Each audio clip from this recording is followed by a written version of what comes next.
saudara Rizky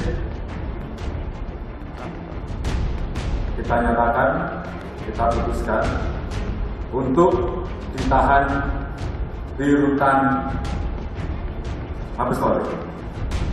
Jadi ini juga untuk menjawab beberapa pertanyaan yang selama ini menanyakan bagaimana kelanjutan dengan posisi saudara Rizky. Putri Chandrawati akhirnya ditahan. Tersangka atas kasus dugaan pembunuhan berencana terhadap Nofriansyah Yosua Huta Barat ini mulai ditahan pada Jumat 30 September di rumah tahanan Makobrimob Mabes Polri, Depok, Jawa Barat. Putri telah ditetapkan sebagai tersangka sejak 19 Agustus lalu. Namun polisi tak langsung melakukan penahanan seperti tersangka lainnya. Butuh waktu 1,5 bulan bagi polisi untuk akhirnya menahan istri mantan Kepala Divisi Profesi dan Pengamanan Polri ini.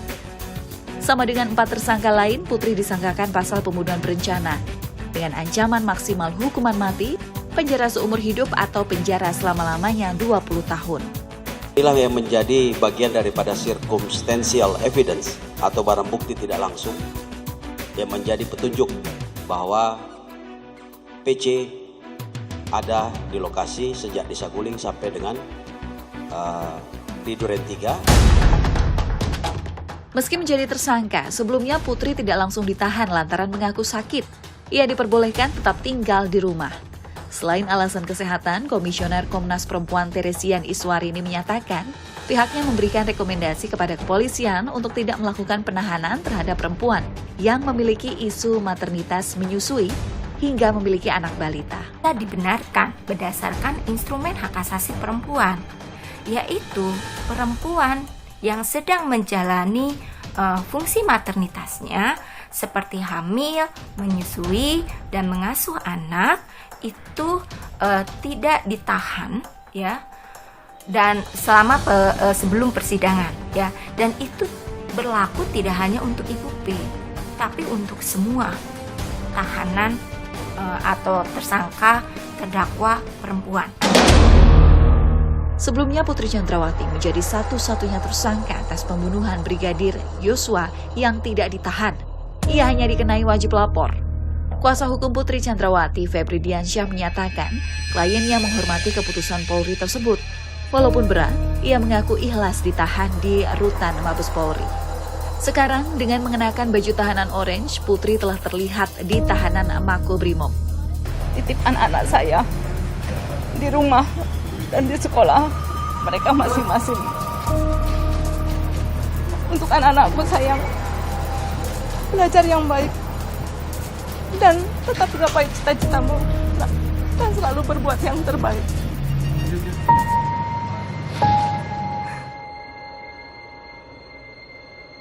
Kami nyatakan lengkap untuk kasus pembunuhan berencana. Penyidik menyerahkan tanggung jawab tersangka dan barang bukti pada jaksa untuk segera disidangkan. Setelah menunggu 1,5 bulan, akhirnya berkas penyidikan kasus dugaan pembunuhan Brigadir Yosua dinyatakan lengkap oleh Kejaksaan Agung.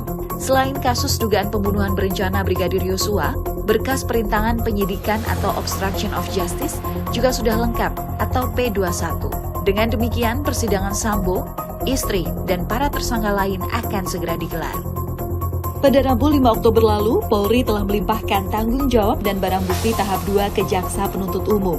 Selain barang bukti, para tersangka juga telah ditahan oleh Kejagung sebelum akhirnya dilimpahkan ke pengadilan. Jaksa Penuntut Umum punya waktu 7 hari untuk melimpahkan perkara ini ke Pengadilan Negeri Jakarta Selatan. Kejagung meyakini dan memastikan pada Senin pekan depan, surat dakwaan 11 tersangka akan diserahkan ke Pengadilan Negeri Jakarta Selatan. Kini, Pengadilan Negeri Jakarta Selatan tinggal menunggu pelimpahan berkas perkara Ferdi Sambo, Putri Chandrawati, dan para tersangka lainnya. Setelah menerima pelimpahan berkas dari Kejaksaan Agung, PN Jakarta Selatan akan langsung memulai mempersiapkan perkara tersebut untuk kemudian disidangkan. Ada 2 perkara yang akan diadili pada persidangan yang akan digelar. Pertama, persidangan pembunuhan berencana Brigadir Yosua. Adapun 5 tersangka dalam kasus pembunuhan berencana ini adalah Ferdi Sambo, istrinya Putri Chandrawati, Barada Richard Eliezer, Bribka Riki Rizal, dan asisten keluarga Ferdi Sambo yakni Kuat Ma'ruf. Sedangkan untuk perkara obstruction of justice ada 7 orang tersangka, yakni Ferdi Sambo, Kompol Cuk Putranto, Kompol Baikuni Wibowo, Kombes Agus Nur Patria, Brigjen Hendra Kurniawan, AKBP Arif Rahman Arifin, dan AKP Irfan Widianto. Kejaksaan Agung berkomitmen mengantisipasi celah memperlemah dakwaan saat proses persidangan. Hal-hal yang meringankan dan memberatkan, di situ pertimbangannya. Bukan ini hukuman 340, bisa hukuman maksimalnya mati. Kita akan lakukan seprofesional mungkin. Kita juga akan secara terbuka, transparan, dan monggo nanti publik akan menilainya. Tolong beri kesempatan kami untuk betul-betul menguatkan dakwaan ini. Sebanyak 30 jaksa penuntut umum telah ditunjuk oleh Kejaksaan Agung untuk menuntaskan perkara tindak pidana kasus dugaan pembunuhan berencana Brigadir Yosua. Untuk kasus menghalangi penyidikan atau obstruction of justice, Kejaksaan Agung menunjuk 43 jaksa penuntut umum. Seluruh tim jaksa penuntut umum akan ditempatkan di rumah aman dan dipantau selama persidangan berlangsung. Jaksa Agung Muda Tindak Pidana Umum juga telah menginstruksikan semua sarana komunikasi dari tim jaksa yang 30 orang itu dilakukan penyadapan dan monitoring. Oh ya, sehingga semuanya akan terpantau jika memperkecil kemungkinan masuk angin terhadap tim jaksa ini. Iya, itu. Oh. Bahkan ya mereka juga dipersiapkan untuk di safe house-nya ya untuk memastikan tidak ada gangguan. Itu selama persidangan nanti. Selama persidangan, Jaksa Agung Muda Bidang Intelijen dan Jaksa Agung Muda Bidang Pengawasan untuk mengawasi teknis internalnya dari pengaruh-pengaruh yang tadi diduga tadi.